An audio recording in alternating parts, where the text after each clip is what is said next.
Praise the lord. మరొక ఉదయకాలంన care and concern దేవుని మాట అనే ఈ వాక్యదాన కార్యక్రమానికి మిమ్మల్ని అందరినీ ప్రేమతో ఆహ్వానిస్తున్నాము. మీ అందరికీ ఈ ఉదయకాల శుభములు మరియు దైవాశీస్సులు తెలియజేస్తున్నాము. ఈ దినపు వర్తమానము కొరకు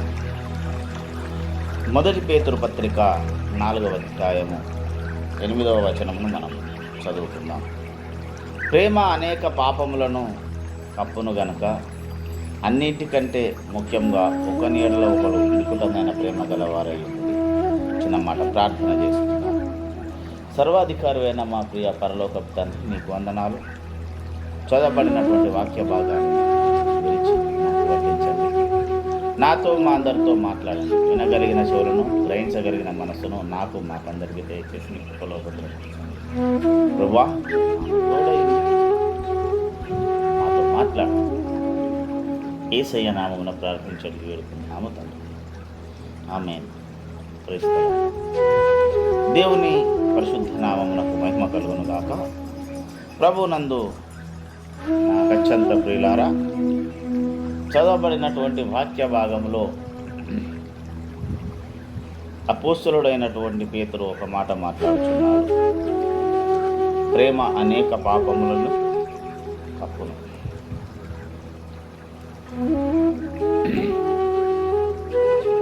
ప్రేమ అనేక పాపములను కప్పును. నిజంగానే ప్రేమ అనేక పాపములను కప్పుతుందా? ప్రేమ ఎలా కప్పగలదు అంటే, ఆ కింద అన్నాడు, మిక్కుటమైన ప్రేమ కలిగి ఉండండి. ఒకని ఎడల ఒకడు మిక్కుటమైన ప్రేమ కలిగి ఉండండి.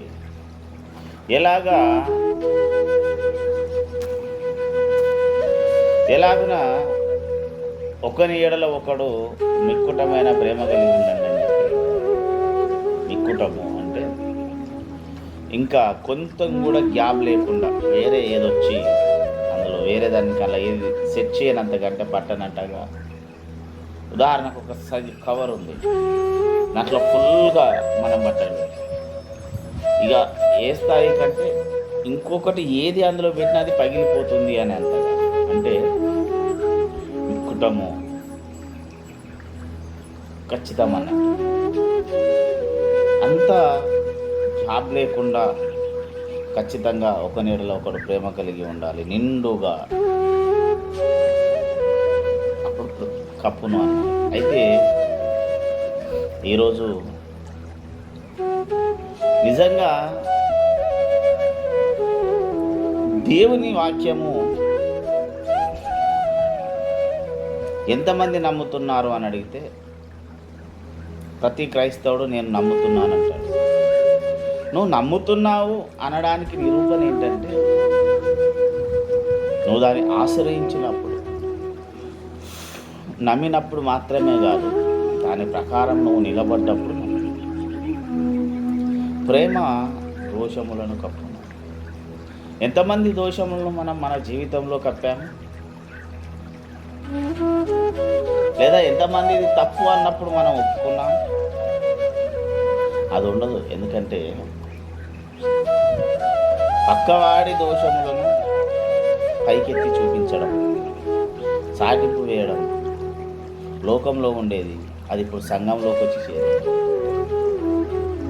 మనం చూస్తుంటాం, ఒక సేవకుడి మీద ఇంకొక సేవకుడు, ఒక విశ్వాసి మీద ఇంకొక విశ్వాసి ఏదో ఒక ప్రచారం చేస్తున్నాడు. అయ్యా,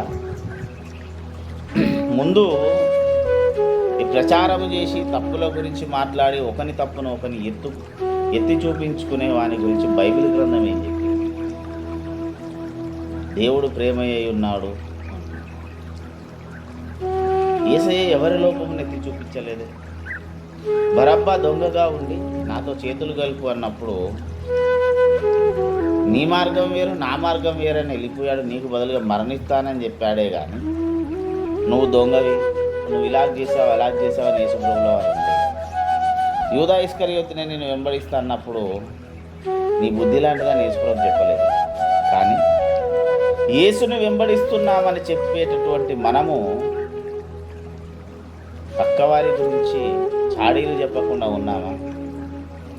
ఉంటే అసలు యేసు లక్షణము, యేసు పోలికనే నీలో లేదు. యేసయ్య ఎత్తలేదే బరబ్బా గురించి నువ్వు దొంగవని. కానీ ఈ రోజున్న యావత్ క్రైస్తవ ప్రపంచం ఒకటి మీద ఒకరికి చాడీలు చెప్తుంది. ఇది ఎలాగ తయారైందంటే బైబిల్కి వ్యతిరేకమైనటువంటి బోధన వచ్చింది. నిన్ను నీవు విమర్శించుకోవడం మానేసి పక్కవారిని విమర్శించడంలో నిమగ్నమై ఉంది. ఇది మొట్టమొదటిగా దేవుడు క్షమించలేనటువంటి నేరం. నువ్వు దేవునితో ఉండాలనుకుంటే ఫస్ట్ పక్కవాడి మీద చాడీలు మాట్లాడడం, ఉన్నాయి లేని మాట్లాడడం చెప్పి సరే అతను తప్పే చేసి ఉండొచ్చు. తీర్పు తీర్చడానికి నీవెవడవు అంటుంది బైబిల్. నీవెవడవు తీర్పు తీర్చడానికి? నీకంటే చిన్నవాడా? నువ్వు చెప్తే వినగలుగుతాడా? వెళ్ళి చెప్పు, ప్రేమగా కూర్చోబెట్టి మాట్లాడు. లేదా ప్రార్థన చేయమని మరో మనసు. అంతేగాని నీ ఇష్టానికి నువ్వు ఏది పడుతుంది మాట్లాడమని బైబిల్ గ్రంథంలో యేసు ప్రభుల వారు చెప్పలేదు. ఇలా చేస్తున్న వానిలో దేవుని ప్రేమ రవ్వంత కూడా లేదని అర్థం. అది నేను చెప్పలేదు, సాక్షాత్తు బైబిల్ గ్రంథమే చెప్పింది. ప్రేమ పాపములను కప్పును అన్నాడు. అవును, తప్పలేదా? యెహోషువ ఎలాగున్నాడు? దేవుని ముందు నిలబడ్డప్పుడు యెహోషువ ఎలాగున్నాడు? మలిన వస్త్రములు గలవాడై మురికి గుట్టలతో. దేవుడు ఎలాంటి వస్త్రాలు ఇచ్చాడని చెప్పబడింది? అతనికి పట్టు వస్త్రము కట్టబడింది. బాప్తిస్మం అనే నూతన వస్త్రమును నువ్వు కప్పుకున్నావు. పట్టు వస్త్రమును కప్పుకొని లోకంలోనికి బ్రతకడానికి విశ్వాసయాత్రను ఆరంభించాడు. కొన్నాళ్ళకి అది ఎలాగైపోయింది? అక్కడక్కడ చిరిగిపోయి భయంకరమైన మరకలు, మన శరీరము కూడా దుర్వాసన వస్తుంది. సుగంధ పరిమళ తైలం రావట్లేదు. అబద్ధాలతో, మోసపు ఆలోచనలతో వికృతంగా తయారై దుర్వాసన వస్తుంది. మొత్తం కంపు కొట్టే స్థాయిలోకి వెళ్ళిపోయింది విశ్వాసిగా మన యాత్ర. ఈరోజు నువ్వు పక్కోని గురించి ప్రచారం చేస్తున్నావంటే నా ప్రియ సహోదరుడా, సహోదరి, దేవుడు నిన్నెందుకు క్షమించాలి? యెహోషువ గురించి సాతాను కంప్లైంట్ చేసినప్పుడు ఏమన్నాడు యేసు ప్రభుల వారు? జకరియా ప్రవచన గ్రంథంలో అగ్నిలో నుంచి తీయబడ్డ కురిగిలాగా ఉన్నాడు. ఈరోజు ఆ సాక్ష్యాన్ని మనం నిజంగా పొందగలం అంటే అనుకుంటారు కదా, జకరియా గురించి సాక్ష్యం ఇచ్చిన ప్రభువు నా గురించి కూడా నన్ను కూడా సేవ్ చేస్తాడని. కానీ జకరియాలో ప్రేమ ఉన్నది కనుక రక్షింపబడ్డాడు. చదవండి జకరియా ప్రవచన గ్రంథం క్షుణ్ణంగా చదివితే అర్థమవుతుంది జకరియా ఏం చేశాడు, ఎందుకు యెహోషువ దేవుడు సేవ చేశాడు. నీవు నీ పక్కవారిని గురించి ఉన్నవి లేనివి అన్నీ కలిపి నీ క్షేమాభివృద్ధి కొరకు, నీ లాభాభివృద్ధి కొరకు పక్కోని మీద నిందలేస్తున్నావు, లేదా నువ్వు గొప్ప కనబడాలని. నువ్వు దేవుని ఆలోచనకు, దేవుని ప్రేమకు బయటకు వెళ్ళిపోతున్నావు. నీ సహోదరుణ్ణి దూషించిన వాడు, సహోదరుణ్ణి ప్రేమించని వాడు కనబడని దేవుణ్ణి ఇలాగా ప్రేమిస్తాడు. నీ పక్క సంఘముడు కనబడట్లేదు, పక్కన పాస్టర్ కనబడట్లేదు, విశ్వాసి కనబడట్లేదు.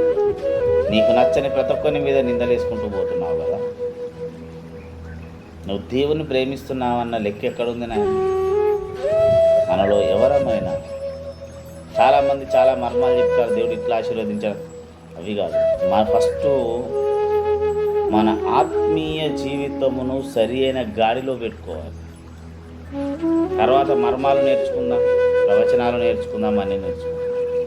నీ ఆత్మీయ యాత్రే, మన ఆత్మీయ యాత్రే చక్కగా లేకపోతే, చిన్న చిన్న విషయాల దగ్గరనే మనం కోల్పోయి మారు మనసు పొందకపోతే, మరలా మనం మార్చుకోకపోతే మన జీవితంలో దేవుడు ఉండడు. ఆ తర్వాత ఎన్ని కూటాలకు వెళ్ళినా, ఎన్ని గంటలు ప్రార్థన చేసినా దేవుని ప్రేమ మన అందరిలో నిలకడగా ఉండాలి. నిలకడగా ఉంటే నీ శత్రువును కూడా ప్రేమించగలిగిన మనసు ఉంటుంది. నీ క్షేమాభివృద్ధి కొరకు పక్కోని మీద సాడీలు చెప్తున్న నా ప్రియ క్రైస్తవ సహోదరి సహోదరులారా, మీలో దేవుని ప్రేమ లేదు. తిరిగి ఆ దేవుని ప్రేమను పొందుకోవడానికి ప్రభుతో సమాధాన పడండి. మీరెవరినైతే అబద్ధ సాక్ష్యము బలికి దూషించి ఎవరి మీద చెడ్డ మాటలు ప్రచారం చేశారు, వాళ్ళతో క్షమాపణ పొందమని చెప్పింది బైబిల్ గ్రంథం. ఈ వర్తమానం ఎంతమందికి చేరుతుంది? మన జీవితంలో ఖచ్చితంగా ఎక్కడో ఒక్కడు ఇలాంటి పని చేసి ఉంటాడు. నేను చేయలేదు అనడానికి 100% లేదు. అది తప్పు. ఎదుటి వ్యక్తి తప్పు చేసినా సరే క్షమించే తత్వం యేసు ప్రభు నీలో ఉంచాడు కనుక క్షమించాలి, చెప్పి చూడాలి. లేదా అతడు దుష్టుడైతే పౌలన్న చెప్పినట్టు వెలేయండి అన్నట్టు నీ జీవితంలోకి వెళ్ళి వాడిని వెలేయి. మారు మనసు పొందకపోతే వెలేయాలని చెప్పాడు పౌలన్న, అంతే చెప్పాడు. ఎన్నిసార్లు చెప్పినా వాడు మారట్లేదు, నీ మీద అలాగనే వేసుకుంటే వాడిని నీ జీవితంలోకి వెళ్ళి నీ జీవితంలోకి వెళ్ళి అంటే వాడిని ఇక్కడ కలవకు, మాట్లాడకు, వానికి నీకు సంబంధం లేకుండా ఉంటుంది. అంతేగాని దుష్ప్రచారం చేసేటటువంటి రైట్ మనకు లేదు. చేస్తున్నామంటే దేవుని ఎదుట దేవుని ప్రేమ లేని వారిగా నిలబడతాం. కనుక యెహోషువ లాగా నువ్వు నేను కాపాడబడాలంటే దేవుని ప్రేమ మన యందు నిలకడగా ఉండేలా దేవుడు మనల్ని అందరినీ దీవించుగాక. ప్రార్థన చేసుకున్నాం. సర్వాధికారి అయిన దేవా, నీ వందనాలు. విన్న వాక్యము సైతాన్ని ఎత్తుకోకుండా నీరు కట్టి ఫలింపచేయండి. మంచినీళ్ళలో పడ్డ విత్తనము 100 అంతలు ఫలించినట్లు నా మాందరి జీవితాల్లో ఫలించే కృపను దయచేసి నువ్వే తోడైతే కాపాడి నీ కృపలో భద్రపరిచి దీవించి ఆశీర్వదించమని నమ్మదైన నీ హస్తాలకు మమ్మల్ని సమర్పించుకుంటాం. నీకే వేలాది వందనాలు, కృతజ్ఞతాస్తుతులు, స్తోత్రాలు యేసునామమున ప్రార్థించి అడిగి వేడుకుంటున్నాము తండ్రి. ఆమేన్. మన తండ్రి పరమ ప్రేమ రక్షకుడైన యేసునాథుని కృప, పరిశుద్ధాత్మదేవుని శాశ్వత ఆశీర్వాదం ఇది మొదలుకొని క్రీస్తు 2వ రాకడ పర్యంతం వరకు మనందరికీ రక్తమే జంసులో రక్తమే జం ప్రవేశనకు సంపూర్ణ అపవాదికి అనుకూల నాశనం. క్రైస్తల ప్రభు మనలందరినీ సదా దీవించి కాపాడనగా.